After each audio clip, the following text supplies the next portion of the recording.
বিশ্ব নবীর পথ চিরশান্তির পথ, অশান্ত বিশ্বে তুমি রহমত।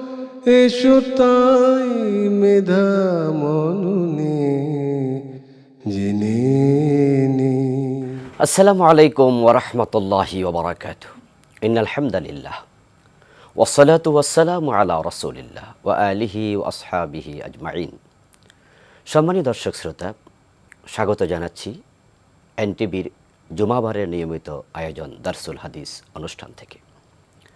আমরা আজকে আপনাদের সম্মুখে আলোকপাত করতে চাই আল্লামা মহিউদ্দিন নববী রাহিমাহুল্লাহর বিরচিত প্রখ্যাত হাদিসের কিতাব রিয়াদুস সালিহিনের দোয়ার অংশ থেকে কিছু হাদিস উপস্থাপন করব ইনশাআল্লাহ।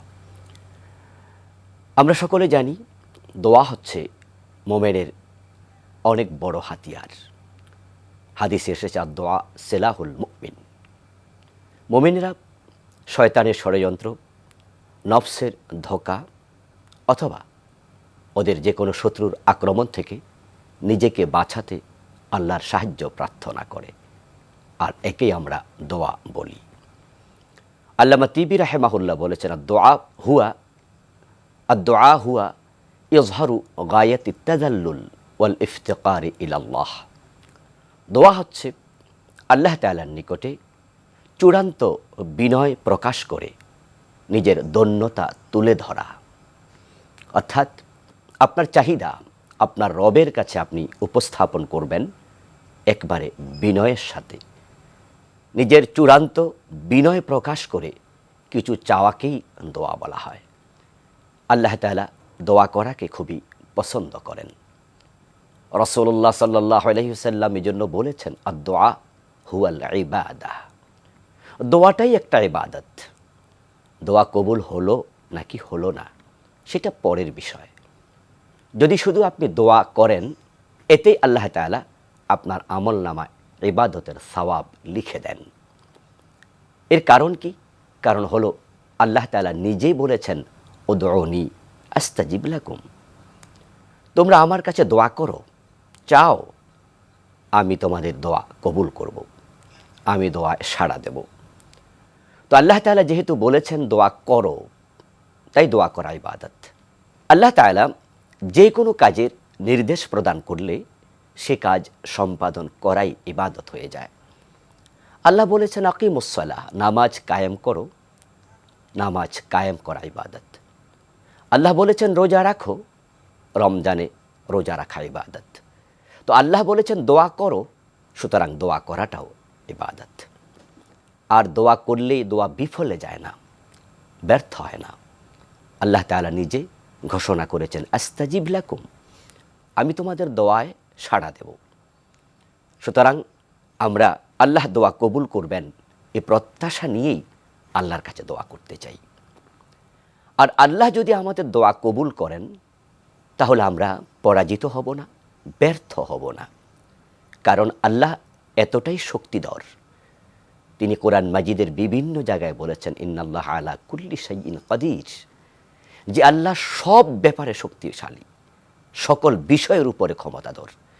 এই জন্য আপনার অসুস্থতা বলেন, দৈন্যতা বলেন, অভাব বলেন, শত্রুর শত্রুতা বলেন, যেই কোনো বিষয়ে যদি আপনি আল্লাহর কাছে দোয়া করেন আর আল্লাহ তাআলা যদি সেটা কবুল করেন, তাহলে আপনার বিজয় নিশ্চিত, আপনি সফল হবেন।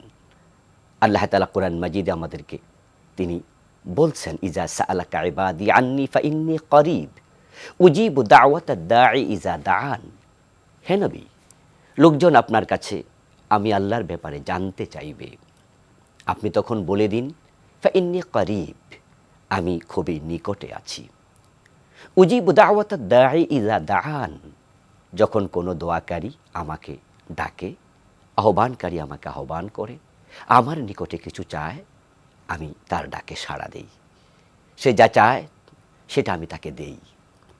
তো আল্লাহ নিজে বলছেন তিনি দেন, এবং তিনি এতটাই কাছে আছেন যে আপনি অত্যন্ত চুপিসারে যদি কিছু চান, দোয়া করেন, আল্লাহ সেটাও শোনেন। তিনি কোরআন মাজিদে বলছেন, নাহনু আকরাবু ইলাইহি মিন হাবলিল ওয়ারিদ, যে আমি মানুষের শাহরগ তার যতটা নিকটে তার চেয়ে আরও নিকটে। আল্লাহ তাআলা আপনার এবং আপনার রূহের মাঝখানে, ইন্নাল্লাহ ইয়াহুলু বাইনাল মারই ওয়া কলবি, আপনার কলব, আপনার আত্মা, আপনার যতটা কাছে আল্লাহ আপনার আরও কাছে। সুবহানাল্লাহ। এই জন্য আমরা আমাদের মনের যত আকুতি আছে আমরা আল্লাহর কাছেই উপস্থাপন করব। রাসূলুল্লাহ সাল্লাল্লাহু আলাইহি সাল্লাম নিজের সকল আকুতি আল্লাহর কাছে উপস্থাপন করতেন এবং তিনি আমাদেরকেও বলেছেন, ইজা সাআলতা ফাসআলিল্লাহ, ইজা ইসতাআনতা ফাসতাইন বিল্লাহ। যখন তুমি কিছু চাইবে তুমি আল্লাহর কাছে চাও, যখন সহযোগিতা লাগবে আল্লাহর কাছে সহযোগিতা প্রার্থনা করো, কারণ দেয়ার ক্ষমতা একমাত্র তার। অন্যরা তোমাকে দিবে কিভাবে? সবাই তো আল্লাহর কাছেই চায়। তো তুমি যাকে দেবে মনে করছো, তুমি তার কাছে না চেয়ে আল্লাহর কাছে চাও, কারণ যে তোমাকে দিতে পারে তাকে তো আল্লাহই দেন। এই জন্য আমাদের চাওয়া পাওয়াটা শুধু যদি আল্লাহ কেন্দ্রিক হয় তাহলে আমাদের সফলতা আসবে বড় তাড়াতাড়ি। এটাই হওয়া উচিত। সূরাতুল ফাতিহাতে আমরা প্রতিনিয়ত নামাজে দাঁড়িয়ে ঘোষণা করছি, ইয়াকা না'বুদু ওয়া ইয়াকা নাস্তাঈন। হে আল্লাহ, আমরা শুধু তোমারই ইবাদত করি এবং তোমার কাছেই আমরা প্রার্থনা করি। যদিও আজকে কিছু মানুষ আল্লাহ বিমুখ হয়ে গিয়েছে, তার আল্লাহর কাছে না চেয়ে অন্যদের কাছে চাওয়ার মাঝে তৃপ্তি খুঁজে বেড়াচ্ছে। তারা ভাবছে অন্য কেউ দিতে পারে। এই জন্য আমরা দেখি বিভিন্ন মাজারে গিয়েও মানুষ এমন কিছু চায় যা দেয়ার ক্ষমতা শুধু একমাত্র আল্লাহর। যা দেয়ার ক্ষমতা একমাত্র আল্লাহর, সেটা অন্যের কাছে চাওয়ার কোনো অনুমতিই নাই।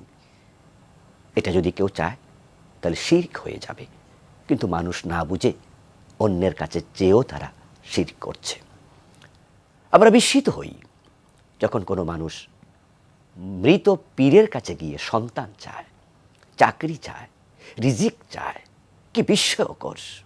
যে লোকটা মরে গেল, কবরে আছেন তিনি, কিভাবে তিনি আপনাকে সন্তান দিতে পারেন, চাকরি দিতে পারেন, কিভাবে তিনি আপনার বিপদ কাটিয়ে দিতে পারেন? আল্লাহ তাআলা কোরআন মাজিদে বলেছেন, ইয়াহাবু লিমান ইয়াশাউ ইনাসা ওয়া ইয়াহাবু লিমান ইয়াশাউ যুকুরা আও ইউযাওযিজুহুম যুকরানাও ওয়া ইনাসা ওয়া ইয়াজআলু মান ইয়াশাউ আকিমা। তিনি যাকে চান ছেলে দেন, তিনি যাকে চান মেয়ে দেন, তিনি যাকে চান ছেলেও দেন মেয়েও দেন, আবার তিনি যাকে চান কিছুই দেন না। তিনি হচ্ছেন আল্লাহ। এই জন্য সন্তান আল্লাহর কাছে চাইতে হবে। ইন্নাল্লাহা হুয়ার রাজ্জাকু যুল কুওয়াতিল মাতিন। কুরআন মাজিদ আল্লাহ তাআলা বলছেন, আল্লাহই হলেন একমাত্র রিজিক দাতা, তিনি হচ্ছেন সবচেয়ে শক্তিধর। আর রিজিক আপনি অন্যের কাছে চেয়ে বেড়াচ্ছেন, চাকরি হচ্ছে না, সন্তানের জন্য পীরের কাছে গিয়ে চাকরি চাচ্ছেন, অসুস্থতা আছে, আরোগ্য চাচ্ছেন আপনি আপনার মৃত পীরের কাছে। অথচ কোরআন মাজিদে আল্লাহ তাআলা বিভিন্ন নবীর উক্তি উদ্ধৃত করে আমাদেরকে শিখিয়েছেন, যখন আমরা অসুস্থ হব তখন আমরা সুস্থতা আল্লাহর কাছে চাইব। আইয়ুব আলাইহিস সালাম দীর্ঘদিন অসুস্থ ছিলেন। তিনি বলেছেন, রব্বি আন্নী মাসসানিয়াদ দুর ওয়া আনতা আরহামুর রাহিমিন। হে আমার রব, আমাকে অসুস্থতা স্পর্শ করেছে, তুমি অনেক বড় করুণাময়। ওয়া ইযা মারিদতু ফাহুয়া ইয়াশফিনি।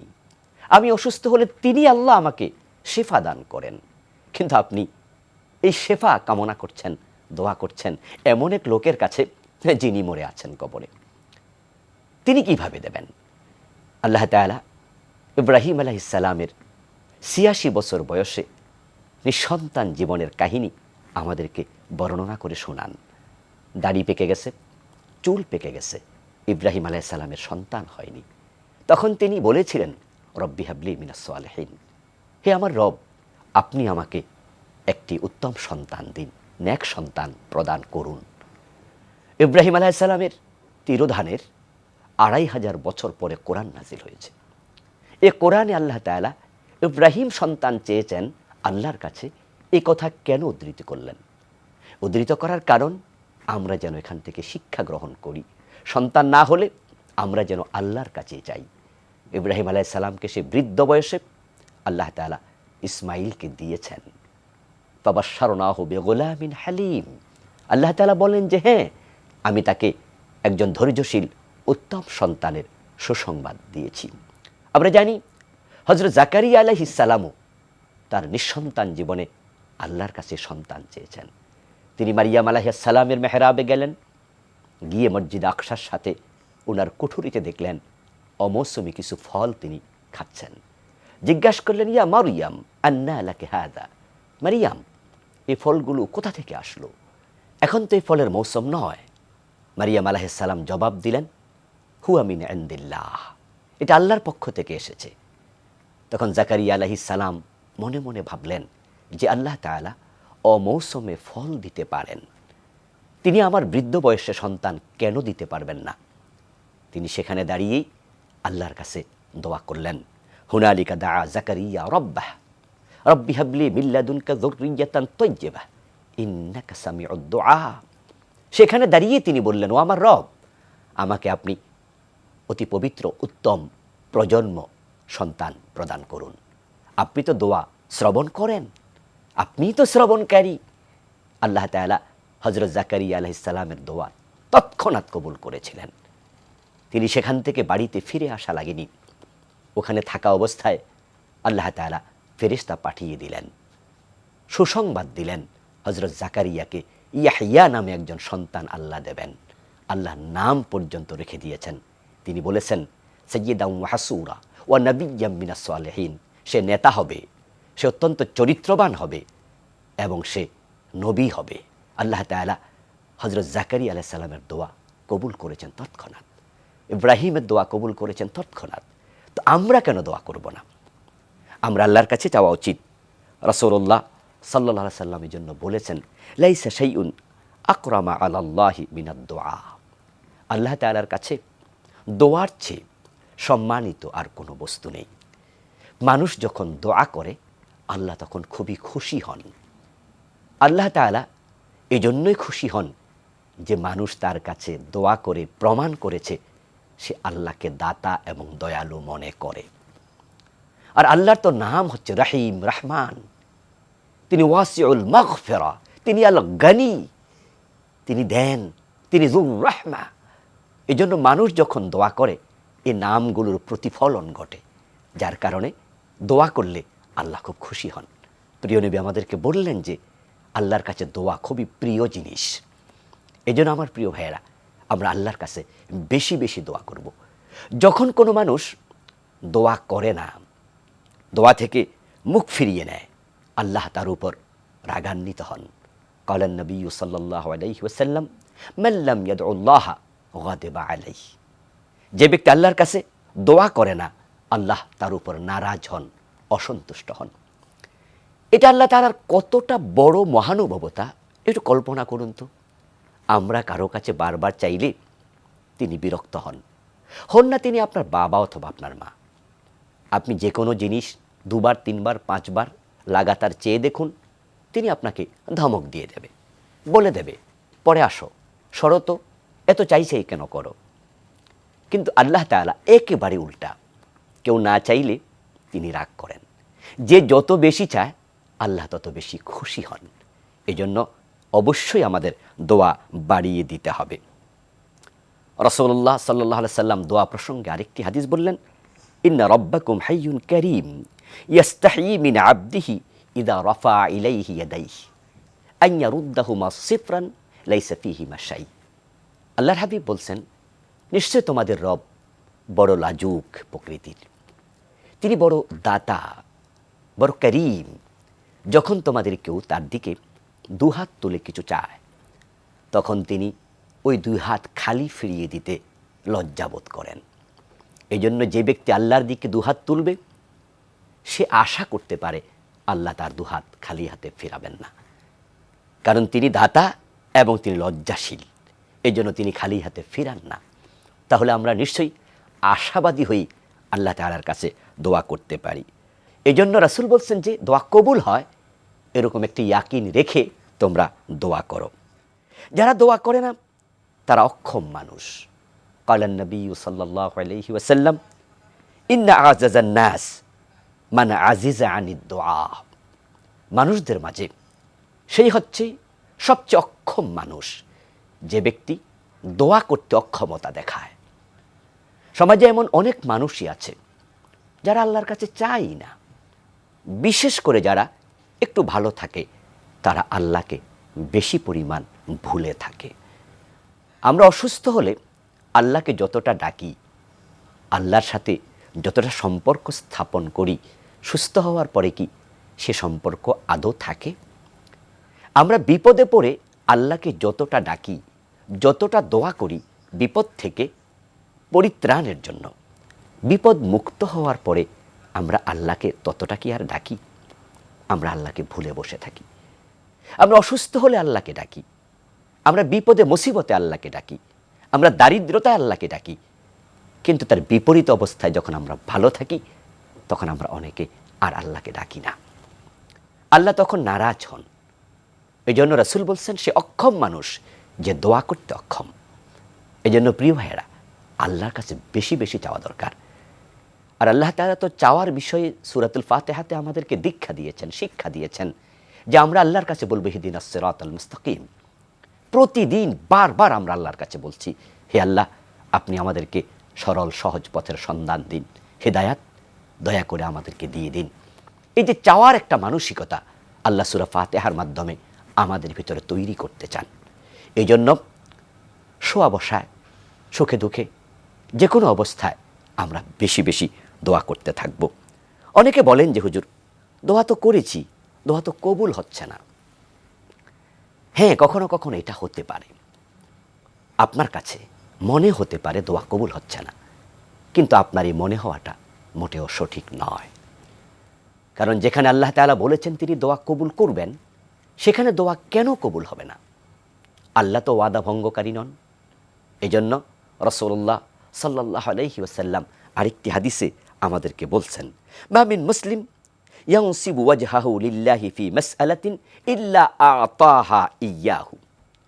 যখন কোনো মুসলিম ব্যক্তি যে কোনো বিষয়ে চাওয়ার ব্যাপারে আল্লাহর দিকে সিরিয়াসলি রুজু হয়ে যায়, সে আল্লাহর দিকে কোনো বিষয় অত্যন্ত গুরুত্বের সাথে উপস্থাপন করে, চায়, ইল্লা আতাহু ইয়াহু, অবশ্যই আল্লাহ তাআলা তাকে সেটা দেন। তবে হ্যাঁ, এ দেয়ার পন্থা দুটি। আল্লাহর হাবিব বলছেন, ইম্মা আন ইউআজ্জিলাহা লাহু আও ইয়াদখিরুহা লাহু। দুটি পন্থা আল্লাহ দেন। হতে পারে তার দোয়াটা আল্লাহ তাআলা দুনিয়াতেই কবুল করে তার প্রার্থিত বস্তু তার হাতে পৌঁছে দেন। এমনও হতে পারে আল্লাহ দোয়া কবুল করেছেন, তবে প্রার্থিত বস্তুটি আল্লাহ আখিরাতের জন্য জমা রেখে দিয়েছেন। সুবহানাল্লাহ। আল্লাহর হাবিবের এই হাদিসটি আমাদেরকে আরো কতটা অনুপ্রাণিত করে, উৎসাহিত করে দোয়ার দিকে, যে বান্দার কোনো দোয়া আল্লাহ ফিরান না, কবুল করেনি। তবে কোনোটা দুনিয়াতে আল্লাহ রেজাল্ট দিয়ে দেন, আবার কোনোটা আখিরাতের জন্য জমা রাখেন।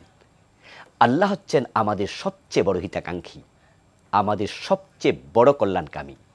এই জন্য কোনো কোনো দোয়া আছে যেটা আল্লাহ তাআলা তাৎক্ষণিক দেয়ার মাঝে অকল্যাণ আছে মনে করেন, তাই তিনি সেটা আমাদেরকে তাৎক্ষণিক দেন না, বরং সেটা আখিরাতের জন্য জমা রাখেন।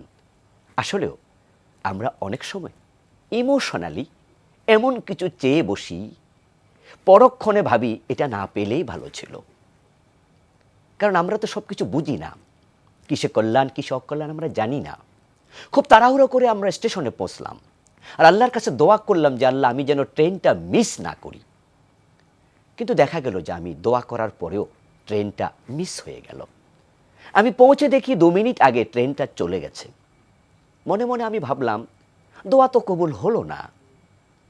আধা ঘন্টা পরে খবরে আসলো, টেলিভিশনে ব্রেকিং নিউজে দেখালো কিছুক্ষণ আগে ছেড়ে যাওয়া ট্রেনটি অমুক জায়গায় অ্যাক্সিডেন্ট করেছে।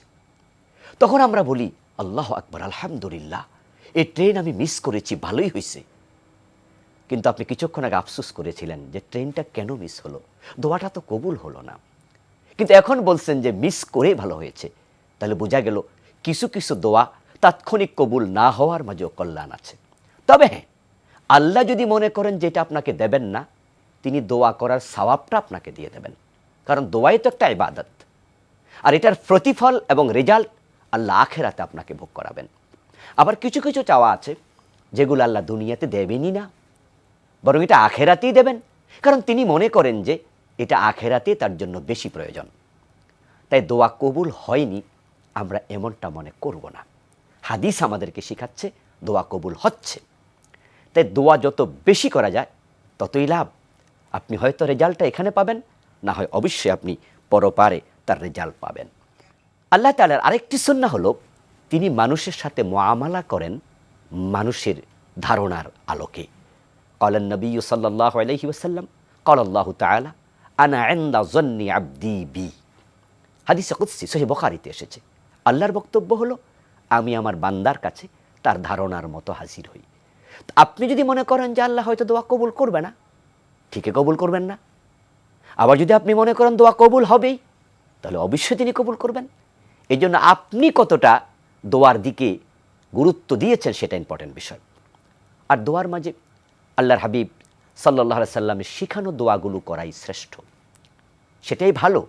আল্লাহর হাবিব সবচেয়ে বেশি বেশি দোয়া করতেন রব্বানা আতিনা ফিদ দুনিয়া হাসানা ওয়া ফিল আখিরাতি হাসানা ওয়া কিনা আযাবান নার।